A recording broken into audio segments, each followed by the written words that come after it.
Oi, gente querida, gente boa de Deus. É um prazer para mim estar com vocês hoje aqui e sempre, sempre. Eu nunca vim ensinar o Evangelho sem muito prazer no meu coração, sem muito contentamento, porque esse é meu grande contentamento. O Evangelho não me frustra. As pessoas frustram, de qualquer natureza, nível ou profundidade de relacionamento, ninguém satisfaz a gente o tempo todo. Ninguém. E muito menos a vida. A vida, então, não nos apresenta contentamento e felicidades e alegrias com facilidade. Agora, quando você tem um conteúdo de ser para viver e existir com essa grandeza indiscernível, indiscutível e inalcançável do Evangelho de Jesus, aí a sua existencialidade passa a ser de outro modo. Hoje nós que estamos fazendo a exposição de Mateus, estamos no capítulo 20, e eu fiz um parêntese porque eu disse que eu não conseguiria terminar Mateus sem incluir algumas parábolas do Evangelho de Lucas, porque são evangelhos, só não estão em Mateus.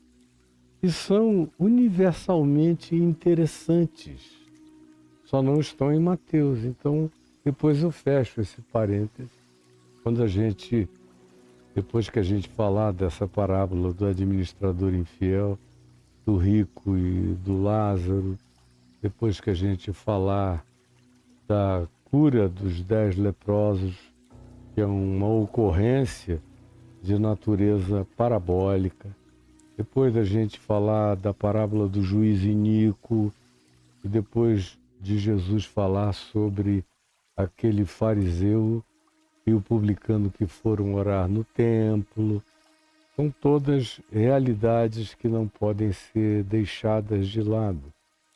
E, eventualmente, talvez chegarmos aqui à história de Zaqueu, que é peculiarmente ligada ao Evangelho de Lucas.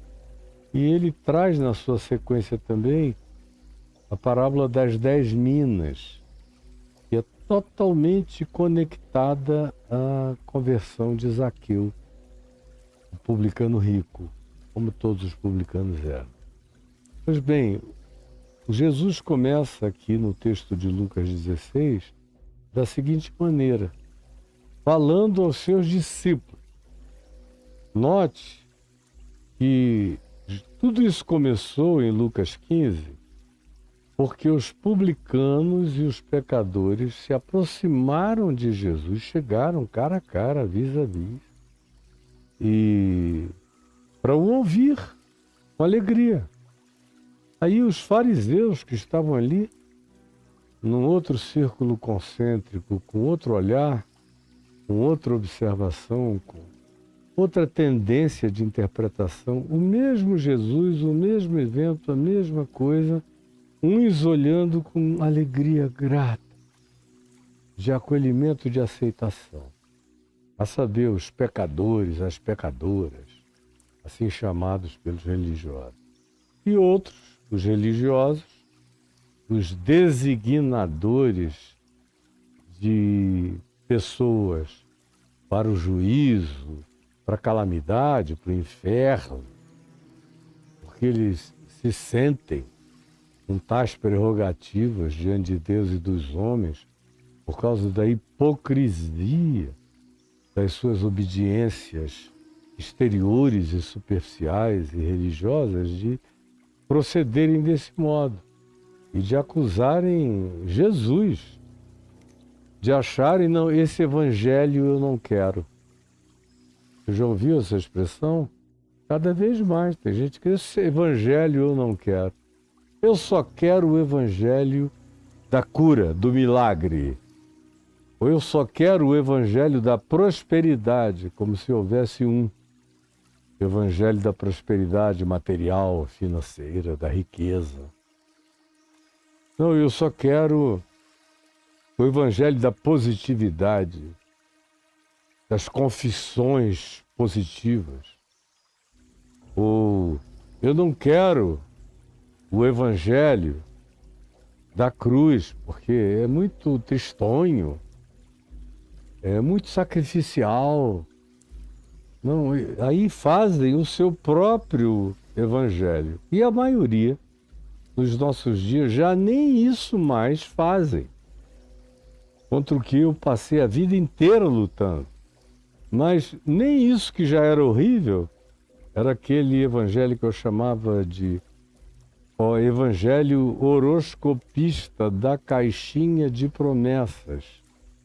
Tinha uma caixinha onde eles colocavam os papeletes, tipo essa coisa do chinês, dentro do biscoito, mas só que era uma caixinha, que era vendida nas livrarias evangélicas, que hoje já nem existem, praticamente, porque a internet substituiu tudo e os cultos de toma dinheiro, o resto, e ninguém mais também quer ler livros. É uma geração terrível. Mas então o evangelho horoscopista da caixinha de promessas foi o preferido por muita gente muitos anos. Eu sempre batia na caixinha de promessas. Conquanto eu visse que para algumas pessoas aquela coisa aleatória do sorteio de versículo que ninguém sabia qual era dentro da caixinha tinha às vezes resultado consolador, mas era de uma construção, de uma configuração mental, psicológica, espiritual e de uma pedagogia altamente corruptoras da apropriação do todo do Evangelho e da mensagem de Jesus. Aí o cara tirava só um versículo ali, aí o Evangelho para ele, enquanto ele gostasse, ficava sendo aquele versículo. Ele repetia, já era uma espécie de confissão positiva, a caixinha de promessas, mas muito dissimulada e sem essa intenção. As pessoas eram muito mais puras do que se tornaram. Hoje é uma corrupção espiritual de quase tudo. Aí puxava, tirava um versículo. Em geral, a sociedade bíblica que imprimia a caixinha de promessas e que fazia as seleções desses versículos bíblicos, escolhia só aqueles versículos que faziam o cara se sentir o máximo, de preferência. Aqui e ali tinha uma exortação, mas muito espaçadamente, de modo que na maioria das vezes o cara acabava de brigar com a mulher dele e se vingava até tirando um versículo aleatório na caixinha de promessas, esfregando na cara dela, dizendo: "Tá vendo? Você tá vendo? Você tá vendo? O que Deus me falou aqui agora? Tem nada a ver com o que você está dizendo a meu respeito ou me acusando." Aí ela tirava lá o dela e começava aquele duelo de versículos da caixinha de promessas. São esses que fazem seleção dos evangelhos que querem ouvir. São canonizadores de pedacinhos do evangelho que lhes agrade, quando estão ainda no evangelho. Hoje a maioria está lá agarrado com Abraão, com Jacó, com Moisés, com os juízes, com... Nem os profetas eles querem, mas é aonde dá para fazer barganha, onde dá para dizer: Gideão fez isso, então eu faço também. Deus pediu a Abraão que fizesse um sacrifício do seu filho. Eu estou pedindo a você que faça um sacrifício do seu dinheiro, do seu carro, do seu tênis, do seu relógio, do seu anel, do que você tiver, da grana às posses.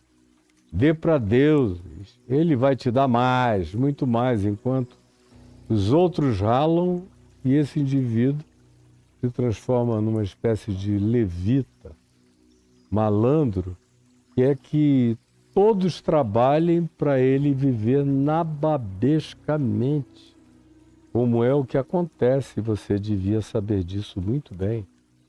Pois bem, o contexto é esse que eu falei, os publicanos e pecadores ouvindo e os fariseus e os seus doutores da lei murmurando, zangados com Jesus, porque queriam que Jesus apresentasse um evangelho que fizesse acepção de pessoas.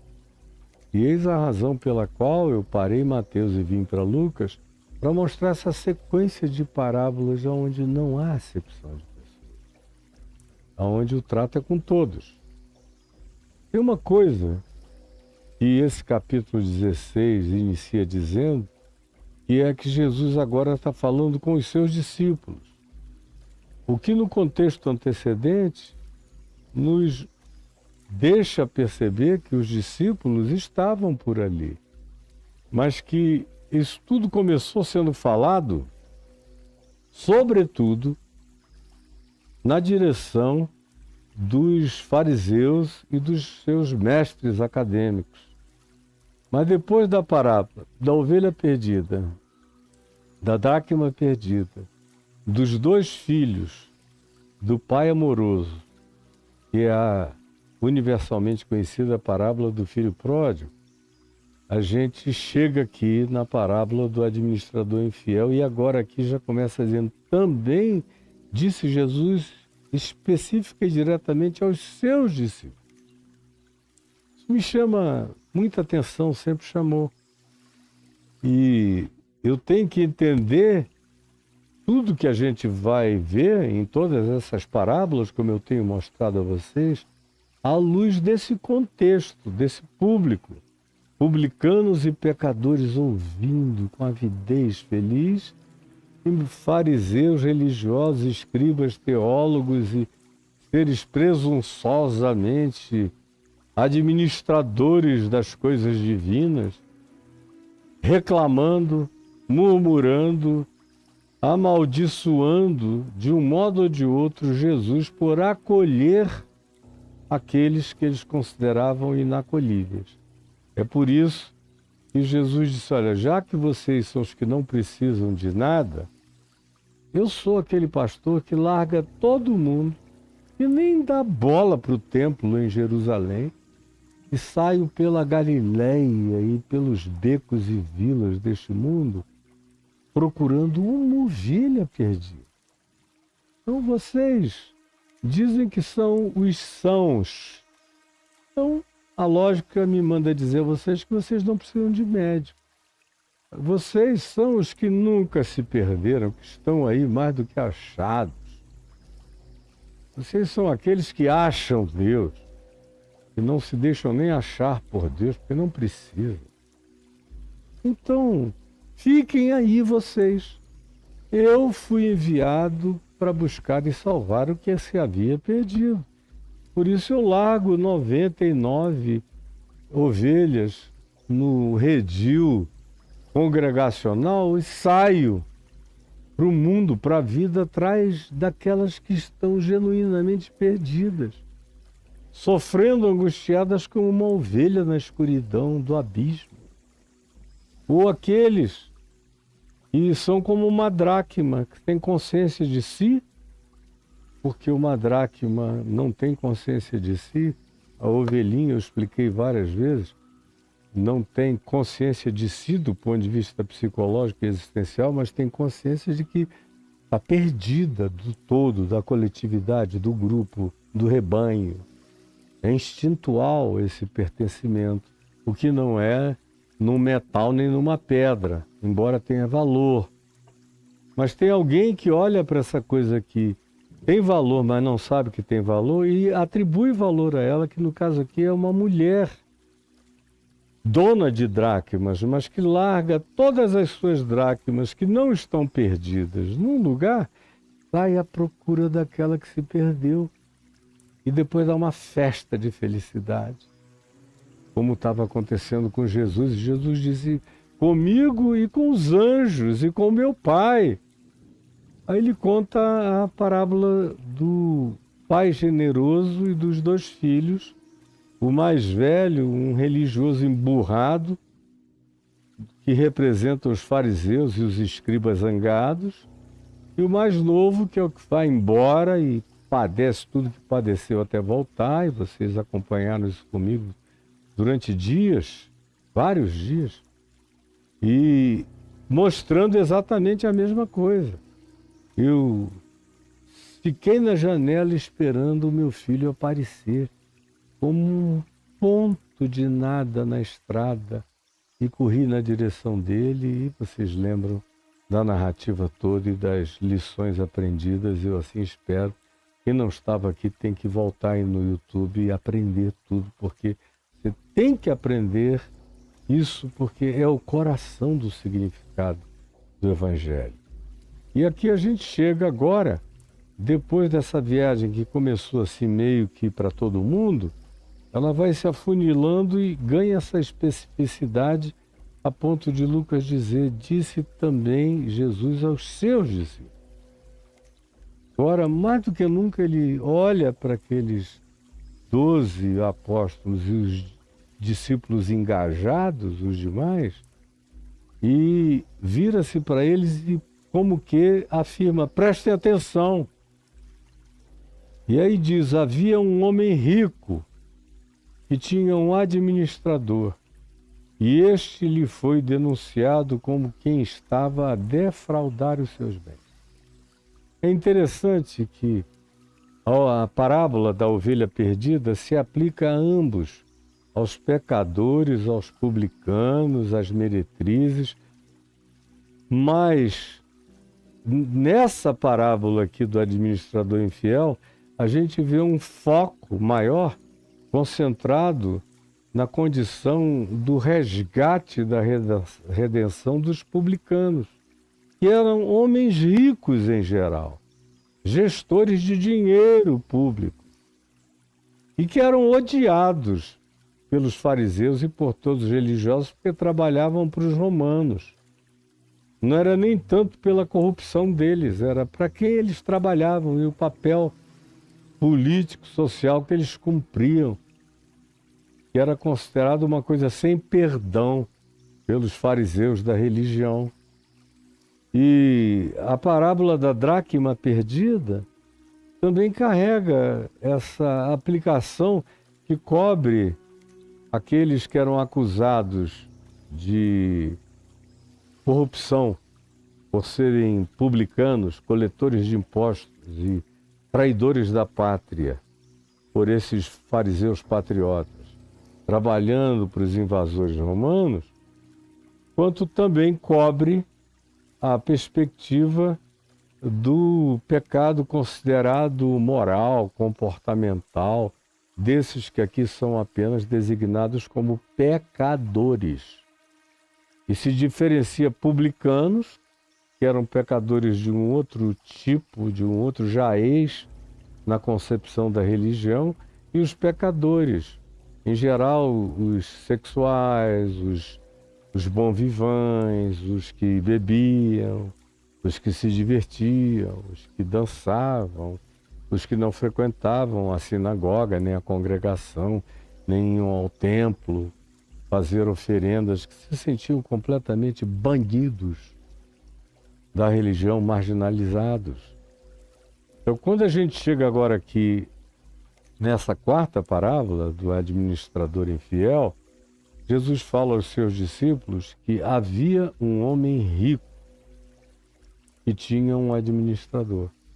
É interessante porque a gente já falou sobre o jovem rico aqui em Mateus, ficamos um bom tempo falando, e a gente vai ver mais adiante, quando falarmos de Zaqueu, outra vez nós vamos falar de um homem rico, Zaqueu, o publicano. E como em Mateus, quando Jesus convoca os discípulos, e convoca o publicano Mateus, também conhecido como Levi, lá se diz que ele era o maioral de toda aquela região da Galiléia, era o mais rico, o mais abastado. E Jesus chama esse cara para segui-lo, e esse cara deixa tudo e vai. E aqui a gente ouve de novo uma alusão a um homem rico. Como também na parábola dos 2 filhos e do pai generoso, o pai é rico. Tanto é que ele tem uma herança a dar e compartilha logo, 2/3 com o mais velho e 1/3 com o mais novo, que queria que ele morresse e que vai embora para a terra distante. E assim mesmo, dando tudo o que era dele, ele continua a viver bem no seu lugar. Porque se uma pessoa não é generosa, por mais ofensivo que isso seja, pelo menos com os seus, como é que ela será com qualquer outra pessoa da existência? Então, não há, essencialmente, nenhum preconceito de Jesus em relação a um homem rico. Tanto é que esse homem rico aqui de Mateus 16 não é acusado de nada, de coisa alguma. Quem é acusado é o seu administrador, porque tudo vem de Deus, tudo. E ele é aquele que em Cristo Jesus, sendo rico, se fez pobre, por amor de nós. Mas todas as coisas são dele, por ele e para ele. E é acerca dele que Jesus está falando. Desse que é rico como a mulher dona das dracmas, que é rico como o pastor que tinha 100 ovelhas, deixou 99 e foi à procura de uma. Só uma pessoa com bens teria essa condição. Ou o pai dos 2 filhos, que divide antecipadamente uma herança e não vai à falência. Aqui a gente chega de novo, porque em todos esses episódios tem alusão aos publicanos, que de maneira praticamente absoluta eram pessoas abastadas. Elas não eram de bem, mas elas eram donas de muitos bens. E Jesus não tem problema de lidar com isso. Ele quer educar o homem rico, a mulher rica. E é o que ele faz com esses publicanos, foi o que ele fez com Mateus. Educou-o na consciência do Evangelho do Reino de Deus. E aqui, outra vez se diz, havia um homem rico e que tinha um administrador. E o problema nesse caso não é a riqueza desse homem, mas a qualidade do administrador. Ele estava diante de uma situação em que ele poderia ser leniente com o administrador ou ser justo. E ele ouviu e apurou e descobriu que tratava-se de um administrador que já vinha com ele há algum tempo, como a gente vai ver, e que estava defraudando, metendo a mão, tascando a mão, roubando os seus bens, desavergonhadamente. Como a gente vai ver no episódio de Lucas 19:8, no caso de Zaqueu, quando ele diz, Senhor, quando cai a consciência sobre ele, diz, Senhor, eu decidi dar metade dos meus bens aos pobres. E se em alguma coisa eu defraudei alguém, eu restituirei 4 vezes mais. E Jesus diz, hoje entrou salvação nessa casa. Salvação do rico é também colocar o dinheiro no seu lugar de subserviência. E não de senhorio, de domínio, de significado e de prioridade validadora da vida. Enquanto a pessoa não aprende essa lição, ela é serva de qualquer coisa que ela venha ganhar, ter ou possuir.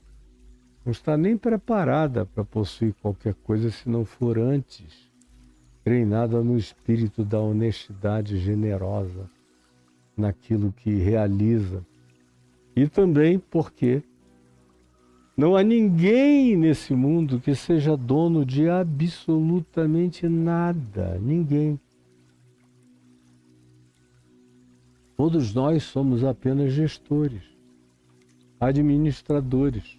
Desde o começo, no Gênesis, nos deu o mandamento cultural, que é o mandamento de gestão, de mordomia da natureza, da criação, do planeta, de tudo aquilo que Deus nos deu nesse paraíso terráqueo maravilhoso, que é esse planeta incomparavelmente extraordinário, superabundantemente lotado de quaquilhões de existências vivas em todos os tamanhos e perspectivas de existência. Aqui na Terra é uma coisa chocante, como esse planeta é pulsante. E a gente está aqui não para fazer o correntão, sair derrubando árvores, floresta, matando bicho, poluindo as águas, poluindo os ares, levando animais à extinção, como o ser humano demoniacamente faz, desde que está presente aqui na face da Terra. Não é à toa que a gente encontra o Velho Testamento usando antropomorfismos e dizendo em linguagem humana e atribuindo a Deus sentimentos humanos, dizendo: e arrependeu-se o Senhor de ter criado o homem. Porque o homem, como disse o Papa Francisco, é o fracasso de Deus nessa criação, é o homem. É por isso que Deus em Cristo morre pelo fracasso de Deus em relação aos homens e aquilo que eles fazem uns aos outros, e contra a criação e contra a vida. Mas a misericórdia triunfa sobre o juízo. Então ele se arrepende, mas faz uma arca para salvar homens e bichos e vida para o próximo mundo que viria. Ele se arrepende de ter colocado Israel na terra de Canaã, mas assim mesmo ele vai dando chances e chances, e os israelitas vão jogando fora e continuam a fazer isso até o dia de hoje. O Velho Testamento especialmente usa essa linguagem antropomórfica. Jesus e o Evangelho não, mas mostra Jesus em choro, em prantos, em suspiros de agonia, porque os homens não entendem. Seres humanos são a coisa mais incompreensível que existe. São dotados de capacidade maior, de inteligência maior, de tudo, e usam tudo isso contra a vida, contra Deus, contra o próximo, contra toda a criação, contra até mesmo aqueles que eles parem, que eles trazem à existência, que eles geram. A gente vê coisas dessa natureza acontecerem, é chocante, mas é inquestionavelmente verdadeiro. Então, nós estamos aqui, nessa parábola, designados como administradores.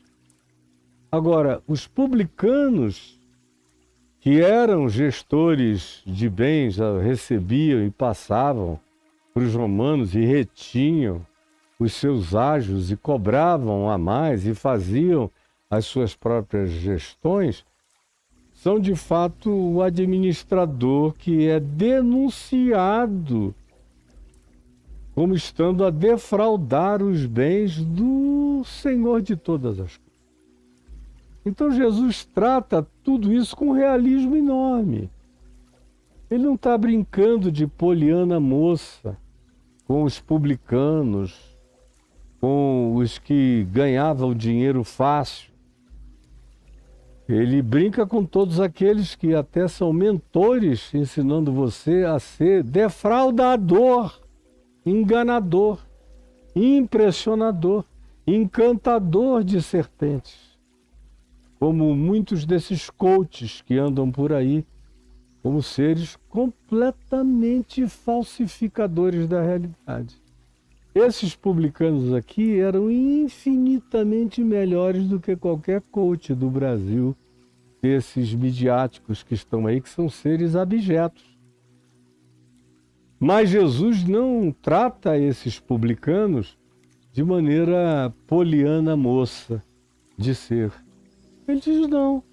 Eles têm sido denunciados por anjos, por homens, pelo olhar divino, como sendo um defraudador, tirando de quem tem bem menos aquilo exacerbadamente maior e nem entregando àqueles que os contratam, que lhes pagam os seus salários correspondentes, aquilo que seria apenas o justamente combinado.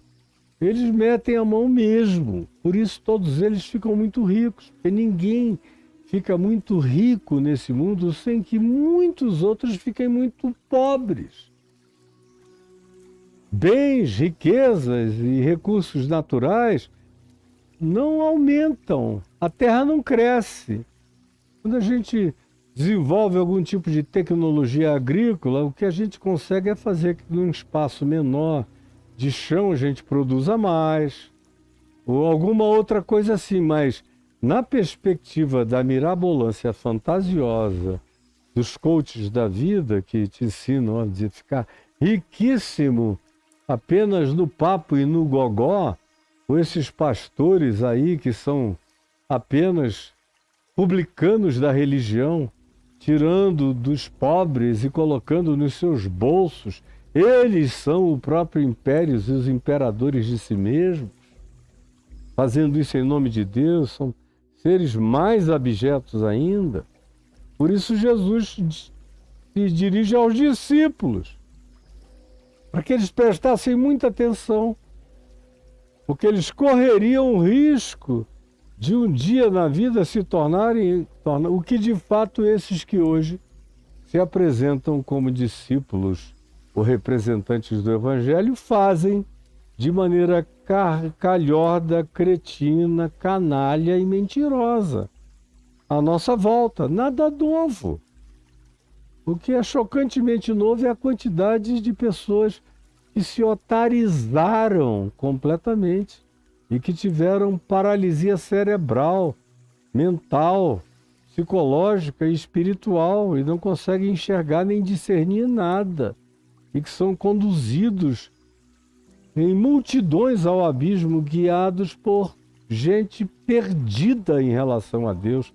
Eles só têm olhos para a malandragem da corrupção e do engano e da oportunização das capacidades falaciosas deles em relação àqueles que são altamente iludíveis. Pois bem, Jesus não brinca com essa realidade. Ele diz, olha, o que vocês estão pensando? Que eu converso com esses publicanos sem saber que o que eles estão fazendo não é errado? Claro que eu sei.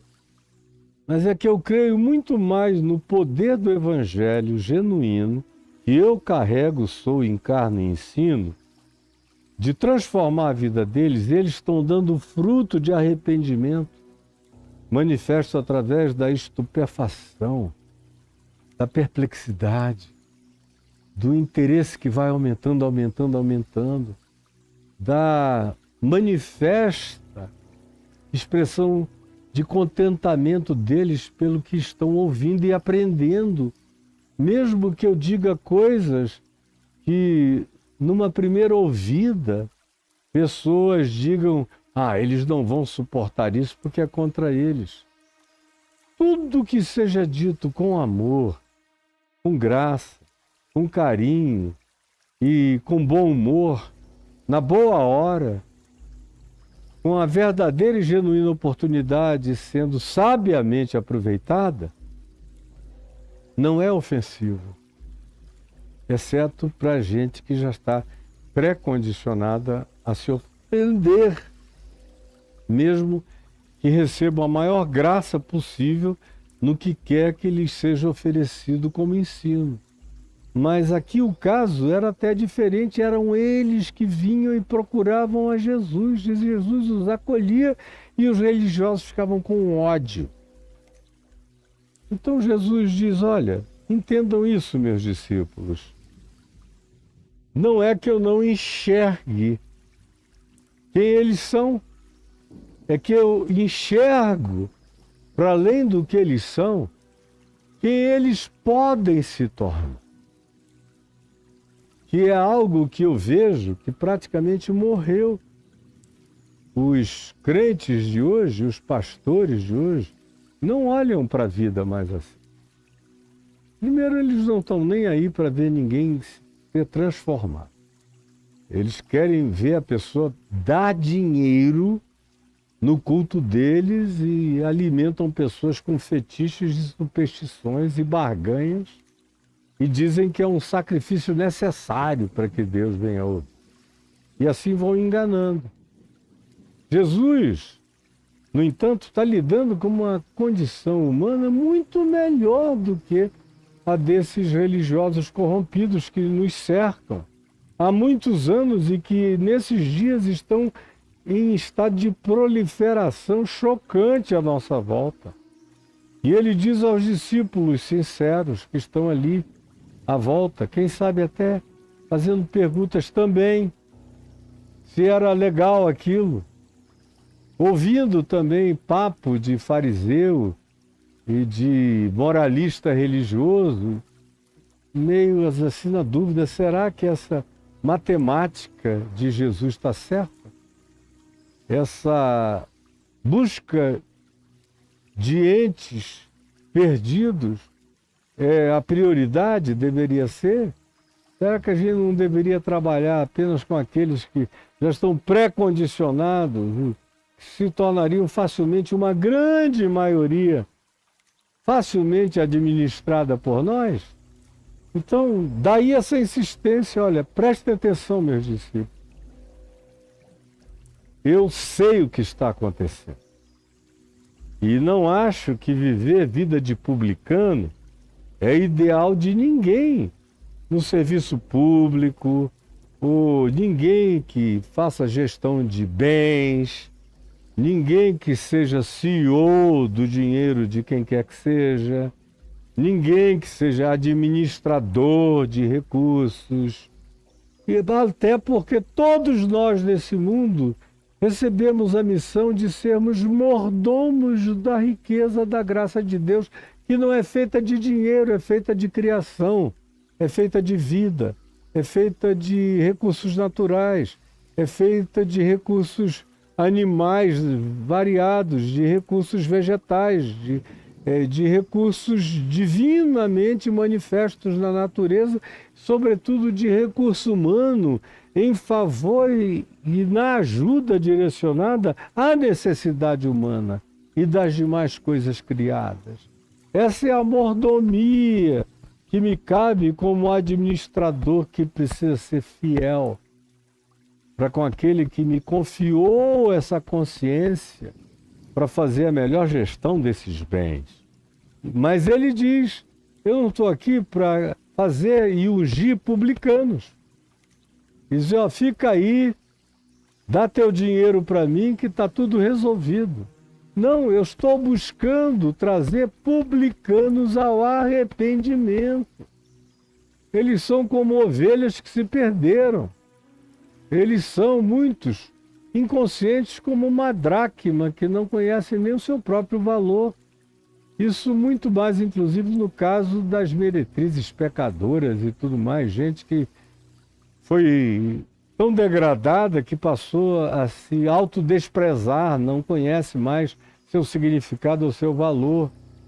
Ou como na história do filho pródigo, era um cara que depois de um tempo perdeu todo o seu significado, todo o seu valor, saiu de si, não se enxergava mais como sendo objeto da possibilidade de nenhuma graça divina.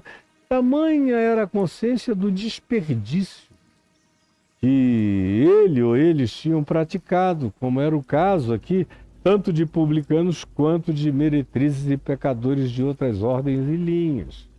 Mas ele fala com os discípulos: olha, administrador pode ser bom e pode ser mau. E não há jeito nesse mundo da gente não cumprir algum papel de gestão de administração.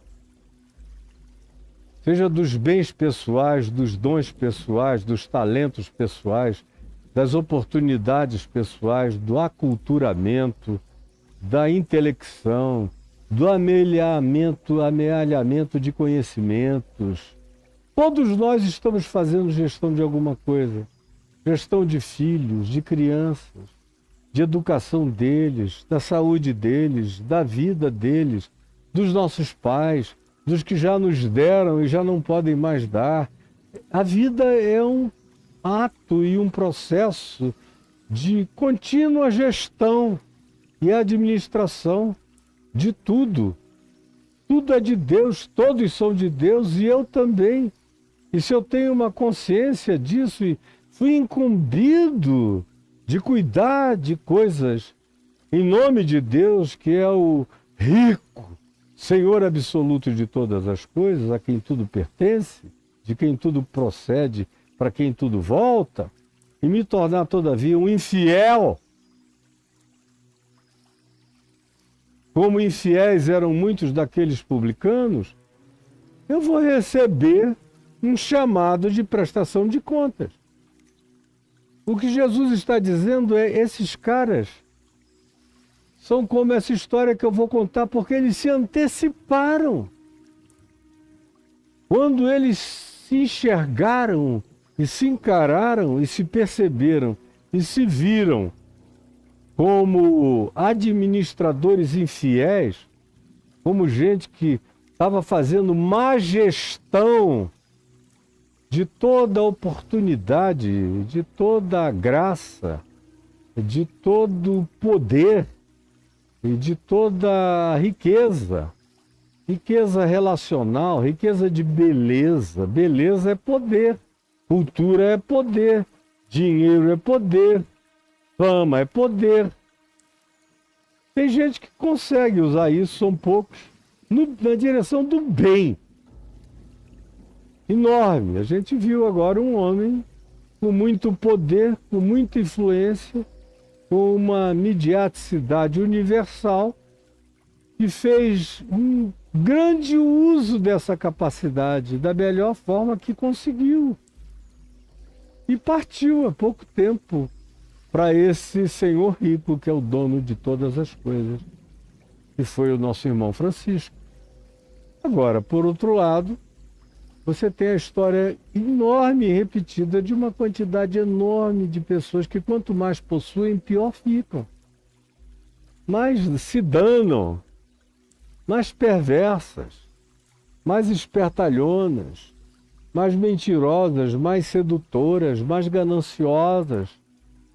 É disso que Jesus está falando, e ele está dizendo: olha, não pensem que porque eu dou oportunidade para as pessoas que vivam essas condições, eu fiz algum processo de passada de pano, de leniência, ou que eu esteja dizendo: vivam assim que está tudo bem. Desde que vocês continuem a vir me ouvir para sempre, sem nenhuma mudança, nenhuma transformação, e deixando aqui algum dinheiro para que a mediocridade de qualquer que seja o Deus projetado seja satisfeito. Porque esse Deus que vive de dinheiro habita o bolso dos falastrões que enganam toda essa população. Por isso Jesus fala aos discípulos: olha, prestem atenção. Eu quero que os fariseus e os publicanos, os fariseus e todos os escribas prestem muita atenção, mas vocês, meus discípulos, ouçam com muita atenção, porque isso vai recair fortemente um dia, e já, sobre a vida de vocês. É essa tentação do defraudar, do usar a condição, usar a posição, usar uma suposta representação de Deus para defraudar, em nome de Deus. Como você olha em volta, praticamente só tem administrador infiel, para todo lado. E Jesus diz aos discípulos, essa é uma tentação diabólica. É essa de usar o poder conferido ou apropriado indevidamente para cometer esse tipo de defraudamento do que é de Deus, em nome de Deus, para o próprio enriquecimento de indivíduos que quanto mais pratiquem isso, piores, mais horrorosos, mais parecidos com Satanás se tornam, vão virando a imagem e semelhança do diabo, que é o grande usurpador, é o grande defraudador, e não a imagem e semelhança do nosso Pai que está nos céus, nem do seu Cristo a nós enviado em Jesus. Então prestem atenção. E eu quero que você, ouvindo essa introdução que eu faço hoje, só para dar uma aquecida, preste também muita atenção. Porque o Evangelho passa decisivamente por isso. Enquanto o publicano não se torna um Zaqueu, que não é apenas um cara interessado, que sobe num sicômoro e fica olhando lá de cima, querendo ver, com os olhos arregalados, perplexo, ganhando interesse, em estado de estupefação, até que Jesus passa embaixo da árvore onde ele estava e olha para cima e o chama pelo nome. Zaqueu, desce depressa, porque hoje me convém pousar, ceiar, ficar na tua casa. Entra na casa dele, come da comida dele, ri com a conversa dele, fala a palavra do Evangelho a ele e a toda a sua família, a tantos quantos ele tenha convidado, bem como aos seus discípulos. Até que Zaqueu se põe em pé e diz, Senhor, decido dar metade dos meus bens aos pobres. E se em alguma coisa defraudei alguém, restituirei 5 vezes mais. Publicano é acolhido, é recebido, tem a oportunidade. Jesus chama pelo nome, quer entrar na casa dele, nem pede, diz, hoje me convém comer e dormir na tua casa. E dá significado ao indivíduo, entra. Mas ele só diz, hoje entrou salvação nessa casa, depois que aquilo que era o elemento de maior importância, valor, ou significado para o homem chamado Zaqueu, é deixado num plano muito inferiorizado. Aí Jesus diz, hoje entrou salvação nessa casa. Não antes. E viu Silas Malafaia, esse homem aqui não deu dinheiro para ninguém, a não ser para os pobres. A não ser para os pobres. E não adianta vir com esse papinho de que a oferta é para o sacerdote. O dízimo é para o sacerdote. A oferta que você pode, talvez, dar para um pobre, para um necessitado. Tudo mentira. De enganação falastrosa para esse povo, porque no Evangelho de Jesus não existem mais levitas. Até mesmo os levitas que estavam lá no templo, nos dias de Jesus, já não eram mais necessariamente da tribo de Levi, que tinha sido, na maior parte dela, dissipada, dispersada. Muitos deles eram levitas de ordenação levítica para o serem, e que não passariam nem num teste de DNA como pertencentes originalmente à tribo de Levi. Então, tudo patético. No Novo Testamento não tem dízimo. No Novo Testamento só tem oferta.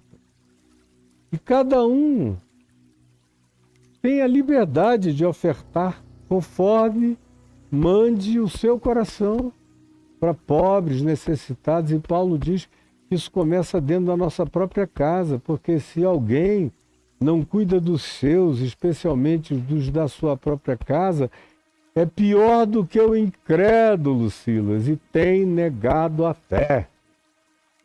É que para você não tem distinção entre esse Novo Testamento. Você sabe o que é um testamento? Moisés apresentou um testamento. E o povo lá de Israel disse, tá bom, a gente quer viver por esse testamento aí. Que era obrigação, obrigação, obrigação. Paulo chama de escrito de dívidas. Em Colossenses 2, e que havia contra nós. Jesus rasgou inteiramente e encravou na cruz e despojou os principados e potestades que vivem de acusar-nos de não conseguirmos atingir os objetivos daquele velho testamento de Moisés. Jesus disse, eu vos dou um novo testamento. Faço com vocês uma nova aliança.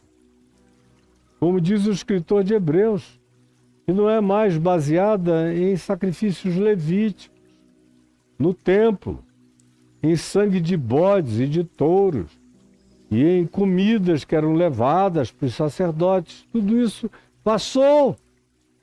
Em Jesus tudo é espontâneo, não tem nenhuma obrigatoriedade.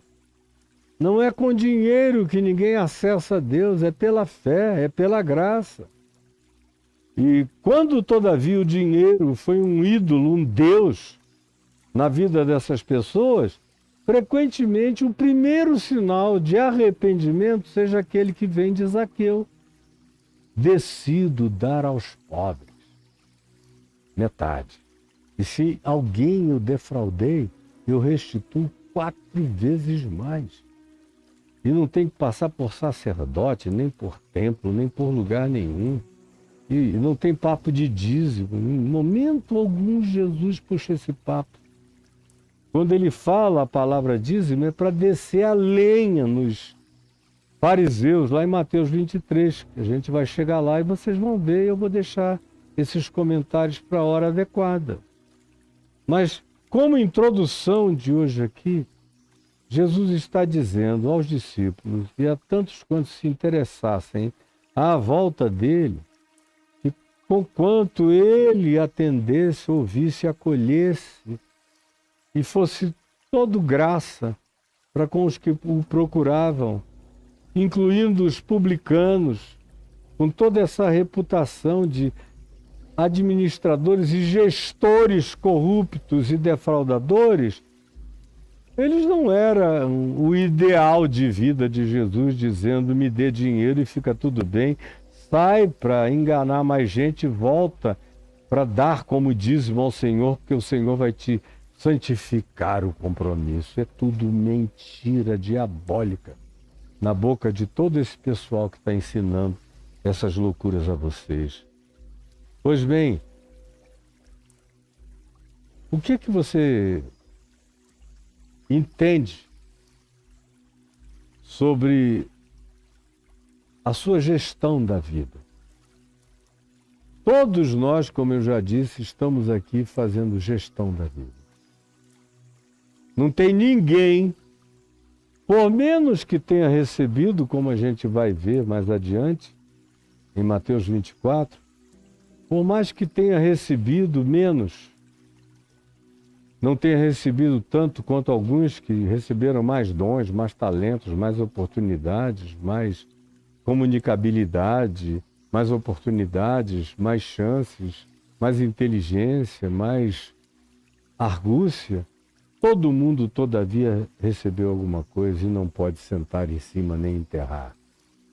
Todos nós estamos aqui para fazer a melhor gestão do que a gente tem recebido como dádiva de criação, como dom espiritual e como manifestação da graça e da bondade divina em nosso favor. E a objetivação de quem reconhece e tem consciência de que é receptáculo da graça divina é saber que os recursos que nos chegam, sobretudo, têm que atender à necessidade do próximo. E o meu próximo prioritário não é nenhum sacerdote malafaia, não é nenhum pastor da mesma natureza, linha e laia. Não. Esses dias eu estava em Copacabana, vendo a quantidade enorme de gasofiláceos humanos jogados nas ruas, dormindo, arrebentados, encachaçados, drogados, ou apenas tão decepcionados e frustrados com a vida que perderam toda a capacidade de autovalorização, como as estatísticas mostram que é o que acontece com a maioria deles. É um desvalor absoluto que os coloca naquele estado total. E você tem que vê-los como gasofiláceos humanos.